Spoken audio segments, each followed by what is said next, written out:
पिता के बिना जिंदगी वीरान है, सफ़र तन्हा और राह सुनसान है।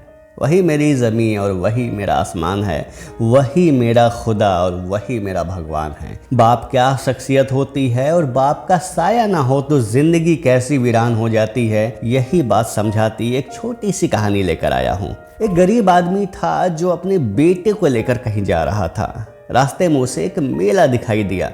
अब बच्चा अपने बाप से जिद करने लगा कि पापा मुझे मेला देखना है। चूँकि बाप के पास पैसे नहीं थे, उसने अपने बेटे को समझाया, लेकिन बेटा कहाँ समझने वाला था। बेटा लगातार जिद किए जा रहा था कि मुझे मेला देखना है। तब बाप उसे लेकर मेले में चल दिया। अब वो जैसे ही मेले में पहुँचे, बच्चा फिर जिद करने लगा कि पापा मुझे ये खिलौना लेना है, पापा मुझे ये मिठाई खानी है, पापा मुझे झूला झूलना है, पापा मुझे जूस पीना है। बेचारा बाप हर बार मायूस होकर आगे बढ़ जाता क्योंकि उसके पास पैसे नहीं थे। वो मेले में आगे चलते चले जा रहे थे। तभी बच्चे ने एक बड़ा सा झूला देखा और वो झूला देखने में इतना खो गया कि उसकी उंगली बाप के हाथ से कब छूट गई पता ही नहीं चला।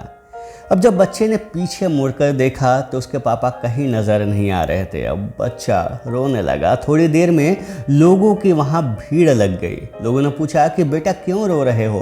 तो उसने बताया कि मेरे पापा नहीं मिल रहे हैं। अब चूंकि बच्चा रोए जा रहा था तो हर कोई बच्चे को चुप कराने की कोशिश करने लगा। किसी ने कहा बेटा खिलौना ले लो, तो किसी ने कहा बेटा ये मिठाई खा लो, बेटा झूला झूल लो, तो किसी ने कहा बेटा जूस पी लो। लोग उससे सब कुछ दे रहे थे, लेकिन वो बच्चा जो थोड़ी देर पहले अपने बाप से इन्हीं सब चीज़ों के लिए ज़िद कर रहा था और अब सब चीज़ें उसे मुफ्त में मिल रही थी, लेकिन उसे कुछ नहीं चाहिए था, उसे केवल अपने पापा चाहिए थे। इसलिए दोस्तों एक बात याद रखना कि सारी दुनिया की दौलत बाप को रिप्लेस नहीं कर सकती। बाप का साया बहुत बड़ा होता है यार, क्योंकि बाप आपके साथ है तो फिर आपको किसी चीज़ की ज़रूरत नहीं। आप किस्मत वाले हैं अगर आपके बाप आपके साथ हैं, क्योंकि यहाँ कई लोग ऐसे भी बदकिस्मत हैं जिनके बाप नहीं होते।